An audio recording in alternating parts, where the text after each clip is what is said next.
उत्तर प्रदेश में कल सुपर 30 की मीटिंग हुई, यानी कि जो 30 मंत्री एक साथ बैठते हैं, बैठक करते हैं, और एजेंडा था आने वाले वक्त में होने वाले 10 उपचुनाव।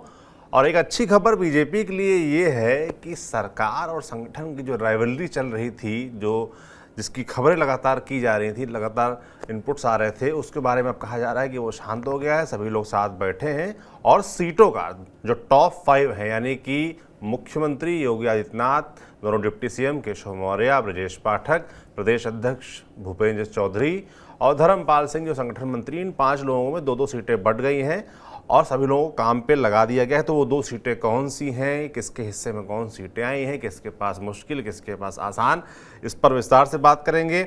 इसके अलावा बात करेंगे अखिलेश यादव के ब्राह्मण कार्ड पर। लगातार वो ऐसे स्टेप्स ले रहे हैं जिसके बारे में कहा जा रहा है कि आने वाले उपचुनाव के मद्देनज़र वो कदम उठाए जा रहे हैं। इसके पीछे मंशा ये है कि जिन सीटों पर उपचुनाव होना है वहाँ ब्राह्मण वोटर काफ़ी ज़्यादा हैं, तो ऐसे में क्यों ना उनको साधा जाए।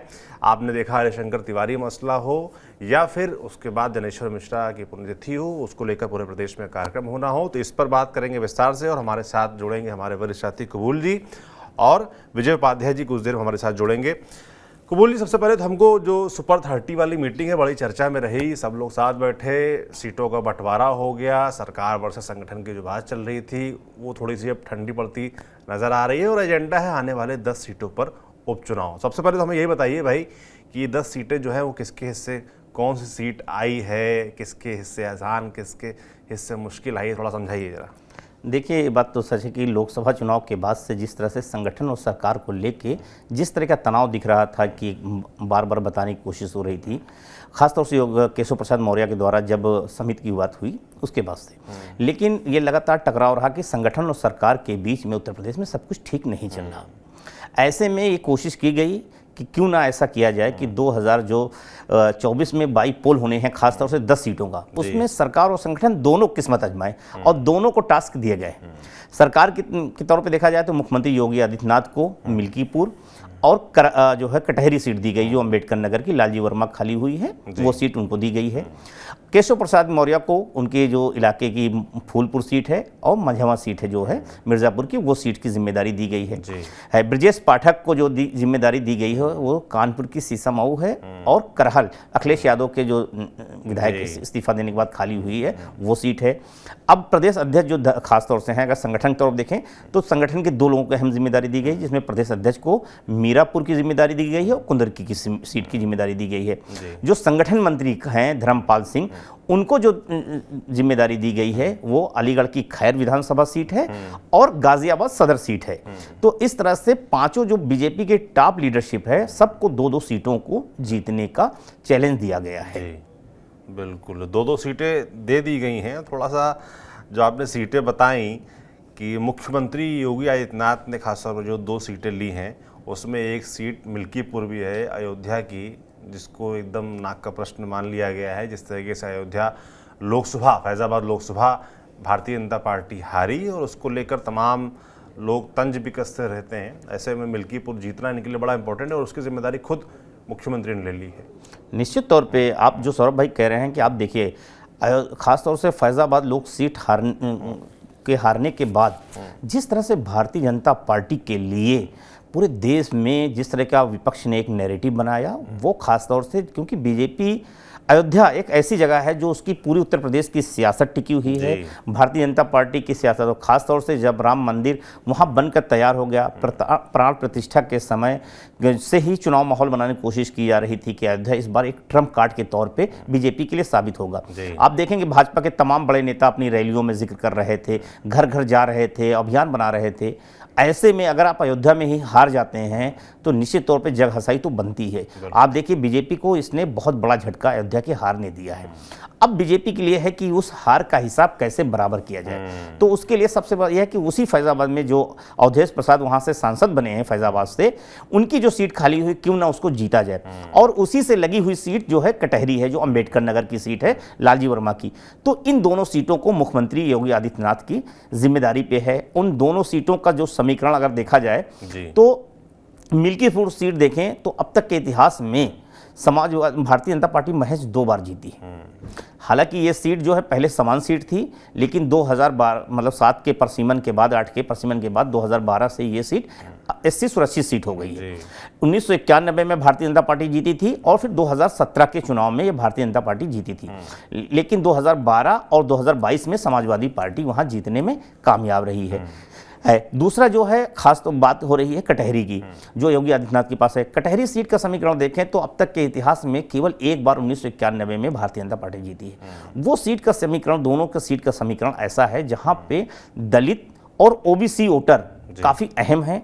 दूसरा जो है वहाँ मुस्लिम मतदाताओं की संख्या भी अच्छी खासी है।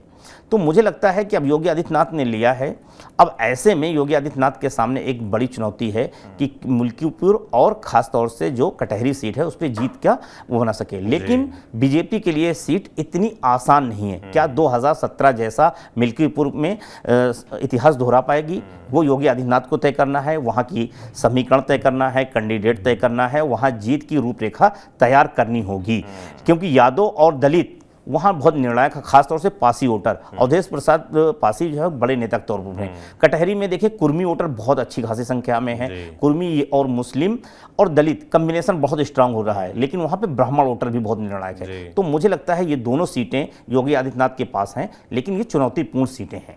बिल्कुल। अब केशव प्रसाद मौर्य की देखिए बात करें तो उनको अपने गढ़ में ही फूलपुर की सीट दी गई है, जो पिछले विधानसभा चुनाव में बीजेपी ने जीती भी थी, पर वहाँ से जो विधायक थे वो बन गए हैं सांसद। तो ऐसे में ये सीट खाली हुई है, और जो मझवा सीट है वो निषाद पार्टी के खाते में थी, वो भी सांसद बन गए हैं। दोनों सीटें खाली हुई हैं, तो उनके क्षेत्र की 2 सीटें उनको दे दी गई हैं। तो उनके लिए कितना मुश्किल होने वाला है? देखिए निश्चित तौर पे ये दोनों सीटें, खासतौर से अगर हम बात कर रहे थे अभी मिल्कीपुर की तुलना में देखें तो उतनी टफ सीटें नहीं हैं, क्योंकि जिसमें मझवा मिर्जापुर की जो सीट है वो ऐसी सीट है जहां आज तक समाजवादी पार्टी अपना खाता नहीं खोल पाई है। हालांकि इस बार समाजवादी पार्टी, मुझे लगता है जो उम्मीदवार की वहां तलाश है, अगर देखा जाए तो वहां पे जो रमेश बिंद हैं, खासतौर से जो बसपा से 3 बार सांसद रहे हैं, 2012 तक लगातार वहां सांसद रहे हैं, लेकिन वो बाद में 2014 में वो भदोही मतलब बीजेपी में शामिल हो गए, फिर सांसद चुन लिए गए। बाद में 2019 में वो भदोही से सांसद रहे। तो वो जो है इस बार समाजवादी पार्टी में आ गए हैं। समाजवादी पार्टी ने उनको मिर्जापुर से चुनाव लड़ाया था, वो हार गए। तो मुझे लगता है कि समाजवादी पार्टी उन्हें वहां पे विधानसभा बाईपोल में उतार सकती है। एक तो ये बड़ी बात है, लेकिन वहां पे क्या है, वहां पे जो वोट का समीकरण है वहां पे आप देखें तो ब्राह्मण वोट वहां भी बहुत निर्णायक वोट है। इसके अलावा दलित और खास तौर से निषाद कम्युनिटी का वोट बहुत अहम वोटर है। तो मुझे लगता है कि वहाँ समाजवादी पार्टी की स्ट्रेटजी क्या है कि निषाद और दलित और मुस्लिम के साथ एक कम्बिनेशन बनाया जाए। अब वहाँ पे बीजेपी जो है किसको उतारती है, या निषाद पार्टी की अगर सीट खाते में जाती है तो निषाद पार्टी, लेकिन वहाँ की जीत की रूपरेखा तय करना केशव प्रसाद मौर्य के हाथ में है। तो मुझे लगता है कि अगर हम योगी आदित्यनाथ की सीट की तुलना में करें तो कम आसान है। बात दूसरी है फूलपुर की सीट। खुद केशव प्रसाद मौर्य जो है वहाँ से सांसद रह चुके हैं उस संसदीय क्षेत्र से, और उनके गढ़ की सीट है। बीजेपी 2017 से लगातार वो सीट जीत रही है, पिछले 2 चुनाव से। तो मुझे लगता है वो बीजेपी के लिए काफ़ी कंफर्ट जोन मानी जाती है। लेकिन जैसा कि मैं बता रहा हूँ, फूलपुर में भी जो समाजवादी पार्टी के कैंडिडेट लोकसभा चुनाव लड़े थे वो चुनाव हार गए हैं। वो मौर्य समुदाय से आते हैं और उनके चुनाव लड़ने की संभावना बाईपोल में है कि वो वहाँ से विधानसभा चुनाव लड़ सकते हैं। ऐसी स्थिति होती है तो मुझे लगता है केशव प्रसाद मौर्य के सामने अपोजिशन का जो खासतौर से जाति समीकरण है उसको संतुलन करना, क्योंकि जो केशव प्रसाद जिस मौर्य समुदाय से आते हैं उसके अंदर सजाति प्रेम बहुत ज़्यादा होता है, और अगर सपा ने वहाँ मौर्य कार्ड खेला तो मुझे लगता है वो फिर केशव प्रसाद मौर्य के लिए जो आसान दिख रही है वो बहुत मुश्किल हो जाएगी। बिल्कुल। अब हम बात कर लेते हैं ब्रजेश पाठक की, क्योंकि उनको 2 मुश्किल सीटें मिली हैं। और इसी सवाल के साथ देखिए हमारे साथ ही वरिष्ठ पत्रकार विजय उपाध्याय जी भी आ गए हैं। इनको हमारे साथ आप देखते रहते हैं। विजय जी नमस्कार। हम सुपर 30 की जो कल मीटिंग हुई है उसको लेकर बात कर रहे हैं, और जिसमें जो 10 उपचुनाव की सीटें हैं उनका बंटवारा हो गया है। एक सवाल का जवाब मैं ले लेता हूं, फिर आपके पास आता हूं। ब्रजेश पाठक, शीशा मऊ, करहल दोनों मुश्किल सीटें हैं देखा जाए तो। निश्चित तौर पे जो खास तौर से उत्तर प्रदेश के जो सुपर 5 जिनकी बात कही जाए, टॉप 5 लीडरशिप, उनमें जो सीटों का वितरण हुआ है उसमें अगर सबसे मुश्किल सीट किसी को मिली है तो ब्रजेश पाठक को। ब्रजेश पाठक को दोनों सीटें इतनी चुनौतीपूर्ण है कि आप देखिए करहल सीट वो है जो जहां पे समाजवादी पार्टी का गढ़ है, मैनपुरी से आती है, मुलायम परिवार अखिलेश यादव वहां से विधायक थे, और जब से वो मतलब 1990 के दशक समाजवादी पार्टी जब से बनी है तब से लेके केवल एक बार 2002 में वहाँ जो है भाजपा जीती थी और एक बार सपा हारी थी, लेकिन जो विधायक जीते थे वो भी यादव समुदाय से थे और वो समाजवादी पार्टी में जीतने के बाद शामिल हो गए थे। तो आप समझ सकते हैं कि उसके बावजूद से तमाम चीज़ें रही हैं, लेकिन सपा वहाँ पे कोई और पार्टी नहीं जीत पाई है। तो वो कितनी चुनौती पड़ी वहाँ पर। अगर जातीय समीकरण से भी देखें तो यादव मतदाता बड़ी संख्या में है, 1 लाख के आसपास यादव मतदाता है, तो मुझे लगता है। लेकिन दूसरी तरफ जो है शाक और बघेल मतदाता है, क्या उनके बीच में कॉम्बिनेशन बना के वो जीत फतेह करना खास तौर से ब्रजेश पाठक के लिए कितना मुश्किल है, ये है। दूसरी बात है सीसामऊ जो कानपुर की सीट है। कानपुर की सीट पे भी आप देखें तो जो मुस्लिम मतदाता है बहुत निर्णायक है, 40% से ज्यादा मुस्लिम मतदाता है। 1996 के बाद भारतीय जनता पार्टी उस सीट में नहीं जीत पाई। हालांकि 1996 से पहले उस सीट पे भारतीय जनता पार्टी लगातार 3 बार जीती है, लेकिन उसके बाद से अगर आप देखें तो बीजेपी के लिए वो सीट जो है कंफर्ट जोन में नहीं रही है और हर बार जीत का मार्जिन इरफान सोलंकी का बढ़ता ही जा रहा था। और मुझे लगता है कि इस बार उनको सजा हो गई है। लेकिन ब्रजेश पाठक के लिए वहां सबसे बड़ा लिटमस टेस्ट यह है कि वहां पे करीब 50 से 55 हजार के बीच में ब्राह्मण मतदाता है और ब्राह्मणों का एक तबका खास तौर से वहां पे अखिलेश वाजपेयी की वजह से वो अमिताभ वाजपेयी की वजह से वो समाजवादी पार्टी की तरफ भी मुड़ता रहा है। और हमने देखा कि अभी लोकसभा चुनाव में भी वहां ब्राह्मण वोटों में बिखराव की स्थिति दिखी थी। बिल्कुल, तो ऐसा कैंडिडेट चुनना भी एक चैलेंज रहेगा, बड़ा चैलेंज है जो सबको साथ लेके चलता है और अमिताभ वाजपेयी की काट भी इरफान सोलंकी की बीवी को ही सपा वहां लड़ाने की तैयारी में है और इरफान सोलंकी जेल में जाने के बाद जो सिंपैथी उसको भुनाने की कोशिश है। क्या उसके सामने सपा भाजपा ऐसे कैंडिडेट उतार पाएगी? और ब्रजेश पाठक क्या जो भाजपा के हार की लगातार जीत 19 चले आ रही है उसको जो है जीत में तब्दील कर पाएंगे? ये बड़ी चुनौती है। बिल्कुल विजय जी, थोड़ा आपसे जानना चाहते हैं सुपर 30 की जो कल मीटिंग हुई है उसमें जो हम बता रहे हैं कि जो 10 सीटें हैं उपचुनाव की उनका बंटवारा हो गया और ब्रजेश पाठक को सबसे 2 मुश्किल सीटें मिली, इसकी चर्चा हम कर रहे थे। और क्या हुआ कल की बैठक में? एक चर्चा ये भी है कि देखिए सरकार वर्सेस संगठन की बड़ी बात की जा रही थी, आपस में मतभेद की बात की जा रही थी, पर कल सारे लोग, सारे जो बड़ा नेतृत्व है पूरा, चाहे वो संगठन का हो चाहे सरकार का हो, साथ बैठा। देखिए, जब सरकार और संगठन एकजुट हो गए हैं तो अब देखना है कि जनता इसको किस तरीके से देखती है। बीजेपी के साथ संकट उत्तर प्रदेश में यह है कि इसका कोई बेस वोट नहीं है। इन्होंने एक बेस वोट बनाने की कोशिश की थी कि भाई हिंदुत्व वाले वोट को, तो वो तो बिखर गया लोकसभा चुनाव में। इस बार बुरी तरह बिखर गया और उसने इन पे भरोसा नहीं किया। हिंदुत्व भी कार्ड इनके लिए है नहीं। वैसे भी हिंदू समाज कभी भी धर्म के आधार पर वोट नहीं देता। अगर कभी कोई सेंटिमेंटल मोमेंट है तो उस समय भले दे दे, उसके बाद वो देता नहीं है, क्योंकि इस तरह का उसका टेम्परामेंट ही नहीं है। लेकिन समाजवादी पार्टी के पास बेस वोट का एक मजबूत चंक है 30% का। वो शुरुआत ही 30% से करती है, यानी 30% हमारे पास है, उसके बाद बाकी 70% में आगे लड़ाई होती है। तो वो 70% में भी वोट ले जाती है। कि वजह ये है कि कई तरीके के और जो चीजें काम कर रही हैं उनका बहुत असर होता है। और बीजेपी का जो नैरेटिव है गुड गवर्नेंस का, लॉ एंड ऑर्डर का, डेवलपमेंट का, तो नई चीजों पे जनता कभी भी वोट नहीं करती। चाहे वो राजीव गांधी का जमाना रहा हो और चाहे वो अखिलेश यादव नए काम किए, वो भी बुरी तरह हारे। मायावती ने तमाम नए काम करने की कोशिश की, वो भी हार गई।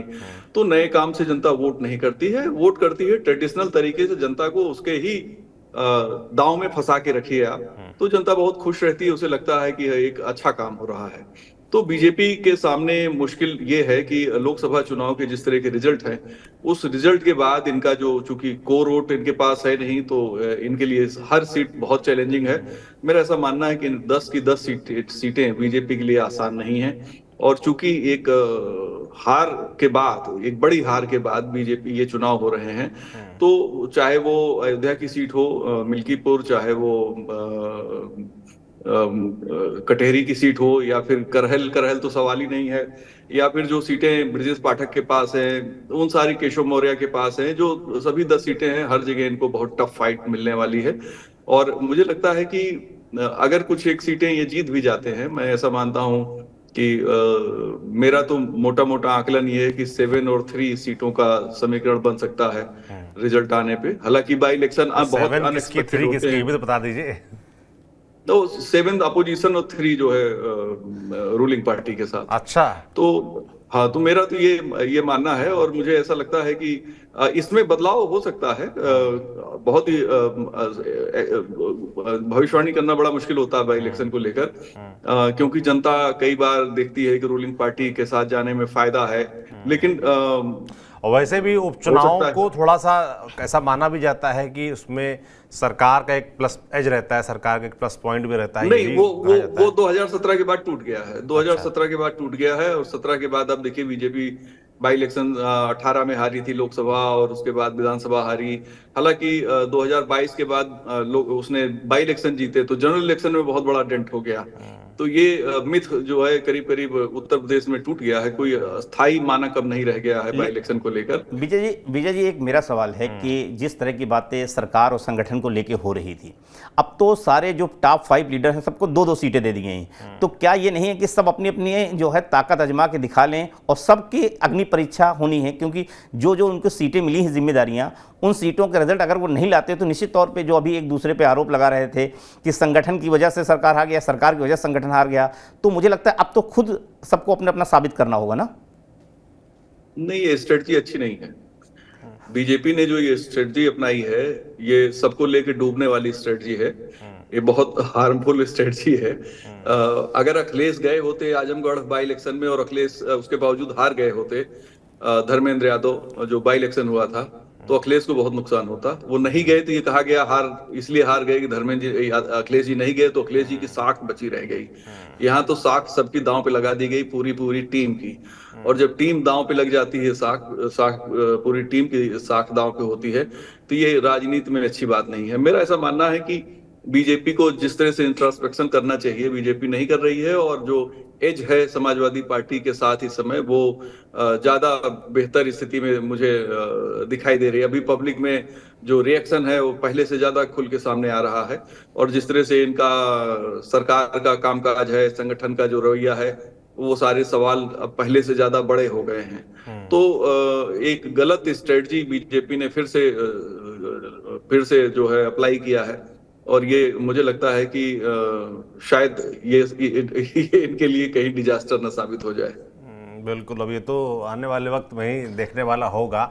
बाकी जो एक नैरेटिव के स्तर पर अगर आप देखें तो इसको, कल जो एक मीटिंग हुई है जो सुपर 30 की, सभी सरकार संगठन के लोग साथ बैठे हैं, जो फिलहाल जो नैरेटिव चल रहा था कि बड़ा आपसी मतभेद है, मुझे लगता है कि उसको तोड़ने में तो थोड़ी ये मीटिंग हेल्प करेगी। हाँ, लेकिन जो क्योंकि लगातार जो अंतर्विरोध की खबरें थी भारतीय जनता पार्टी में कि बीजेपी और सरकार को सब कुछ सही नहीं चल रहा है, तो मुझे लगता है कि ऑल इज वेल का संदेश देने की कोशिश कुछ दिनों पहले एक तस्वीर और भी आई थी जिसमें केशव प्रसाद मौर्य और योगी आदित्यनाथ साथ में बैठ कुछ दिखा रहे हैं, एक दूसरे को हंस रहे हैं, और हाँ, बात कर रहे हैं, जो खासतौर से तो ये एक संदेश देने के मैं देख रहा हूँ लगातार लखनऊ की तरफ से प्रयास हो रहा है कि अब सब ठीक है। हाँ, देखिए जो खासतौर से आप देखिए कि लोकसभा चुनाव के बाद से जो बातें कही जाती, केशव प्रसाद मौर्य या ब्रजेश पाठक जो है वो लगातार कैसे दूरी बनाए हुए कैबिनेट से, और ऐसे में विधानसभा सत्र से शुरू होने से पहले, एक दिन पहले जो सत्र शुरू होता है उसी दिन, जिस दिन खासतौर से नजूल भूमि वाला विधेयक भी पास होता है, तो उसको लेके जिस तरह से वो कैबिनेट की बैठक में एक साथ मौजूद होते हैं, और खासतौर से मुख्यमंत्री आवास पर वो बैठक होती है, और मुझे लगता है उससे एक मैसेज देने की कोशिश की गई। उसके बाद खासतौर से जब विधान परिषद में जिस तरह की बिल को पास रोका गया प्रवर समिति को, उस समय भी भाजपा एकजुट रही, तो मुझे लगता है कि निश्चित तौर पर उसके बाद कल जो खासतौर से सीटों का वितरण हुआ वो भी मुझे दिखा है। बिल्कुल, बाकी विजय जी जो कह रहे हैं उससे नहीं, कमल जी जी देखिए, बात ये नहीं है कि वो एकजुट हो गए। सवाल ये है कि जो जिन प्रश्न को लेकर ये मतभेद सामने आए थे, वो प्रश्न तो और ज्यादा बड़े होके खड़े हैं, जनता के सामने हैं। तो क्या उन प्रश्नों का समाधान हो गया? इन बैठकों और हंसते हुए मुस्कुराते हुए चेहरों से वो प्रश्न तो मरे नहीं है, प्रश्न और ज्यादा मजबूती से जिंदा हो गए हैं, मुद्दे वो ज्यादा जिंदा हो गए हैं, और वो नीचे तक स्प्रेड कर गए हैं। जो ऊपर के लेवल में था, जो प्रश्न कार्यकर्ताओं के दिमाग में और जनता के दिमाग में नहीं भी था, वो सारे सवाल जो इसकी वजह से, जो इसके बाई प्रोडक्ट है, वो जनता के बीच जा चुके हैं। तो मुझे लगता है कि अब हंसने मुस्कुराने से एक साथ कोई ज्यादा फर्क पड़ने वाला नहीं, जब तक उन मुद्दों को हल नहीं किया जाएगा जिन मुद्दों की वजह से ये टकराव की बातें सामने आई थी। बिल्कुल ठीक कह रहे हैं आप। तो ये 10 उपचुनाव पर नजर रहेगी। अगले मुद्दे पर चलते हैं। अखिलेश यादव लगातार जिस तरीके से ब्राह्मणों को लुभाने का प्रयास कर रहे हैं कि उनके जो ट्वीट्स हैं आप देखिए, उनकी जो पॉलिटिक्स फिलहाल दिख रही है, खासतौर में अगर आप पूर्वांचल उत्तर प्रदेश की बात करें, वहाँ जो फोकस उन्होंने किया, हरिशंकर तिवारी की जयंती, उनकी प्रतिमा लगनी थी, उसको लेकर जो विवाद हुआ तो उसमें वो मुखर नजर आए। कल जब तारीख थी 5 तारीख, जिस दिन मूर्ति लगने की बात थी, तो उन्होंने कहा कि मैं पहुंचने का प्रयास करूंगा, एक बाकायदा ट्वीट किया हरिशंकर तिवारी के लिए। उसके बाद जनेश्वर मिश्र की जयंती थी, पूरे प्रदेश में उसको लेकर कार्यक्रम हुए समाजवादी पार्टी की तरफ से। तो इसको एक तरीके से उपचुनाव से भी जोड़कर देखा जा रहा है। थोड़ा विजय जी मैं आपसे जानना चाहूँगा, कबूल जी आपसे भी जानना चाहूँगा भाई कि ये जो ब्राह्मण कार्ड है, क्या उपचुनाव में इसका लाभ समाजवादी पार्टी को मिल सकता है? देखिए, इसको जो कोशिश है निश्चित तौर पे मुझे लगता है ये एक लिटमस टेस्ट की तरह है। खास तौर से क्योंकि जो जिन 10 विधानसभा सीटों में बाईपोल है होना है, उसमें से 6 सीटें ऐसी हैं जहां पे ब्राह्मण मतदाता 40,000 से लेके 65,000 के बीच में, चाहे वो मझवा सीट हो या चाहे वो खास तौर से कटहरी सीट हो या सीसामाऊ सीट हो, ये ऐसी सीटें हैं जहां पे ब्राह्मण मतदाता अच्छी खासी संख्या में। खैर की अलीगढ़ सीट, वहां पे भी 35,000 के आसपास जो है ब्राह्मण मतदाता हैं।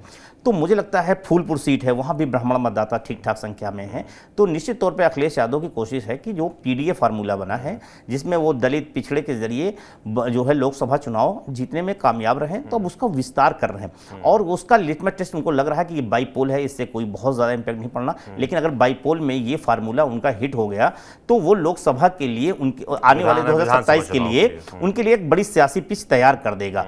तो मुझे लगता है इसीलिए चाहे आप बात कर रहे थे, माता प्रसाद पांडे को पहले जो है नेता प्रतिपक्ष बना के एक संदेश देने की कोशिश की, और फिर जैसे हरिशंकर तिवारी वाले मामले में समाजवादी पार्टी ने पूरी तरह से रंग उसको ब्राह्मण रंग में रंग दिया और कैसे ब्राह्मणों के खिलाफ बीजेपी का एक नैरेटिव गढ़ने की कोशिश की।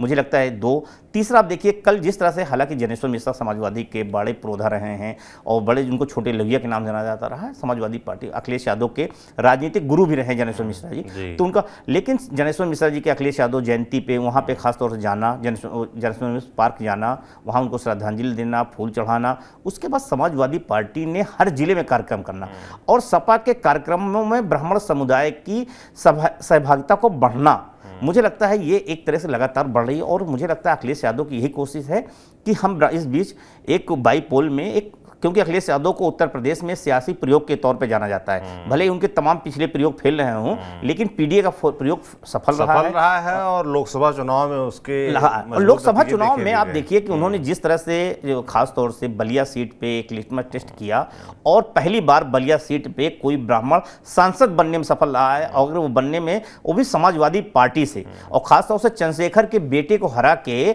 जिस तरह से वहां से समाजवादी पार्टी जीती है, ब्राह्मण समुदाय सांसद बने हैं, तो निश्चित तौर पे वो एक कहीं ना कहीं समाजवादी पार्टी को वो एक हौसला मिला है कि क्यों ना हम अगर ब्राह्मणों को भी लिटमस टेस्ट करें। तो मैं अगर बात करूं तो कटहरी सीट में जयराम पांडे जी के बेटे, राजाराम पांडे जी के बेटे को भी लड़ाने की कोशिश हो रही है, उनके लिए भी की जा रही है। जयशंकर पांडे, मैं माफी चाहूंगा, जयशंकर पांडे जी के बेटे है। इसके अलावा आप देखें तो मझवा सीट भी में ब्राह्मण अच्छी खासी संख्या में। तो मुझे लगता है जो ब्राह्मण जो 6 सीटें हैं 10 में से, उनको लेके एक तरफ से कोशिश है कि ब्राह्मणों का विश्वास जीता जाए। बिल्कुल। विजय जी क्या लगता है आपको, अखिलेश यादव का ये जो लगातार प्रयास है माता प्रसाद पांडे से लेकर हरिशंकर तिवारी से लेकर जनेश्वर मिश्र तक, कैसे देख रहे हैं आप? क्या चलेगा ये उपचुनाव में?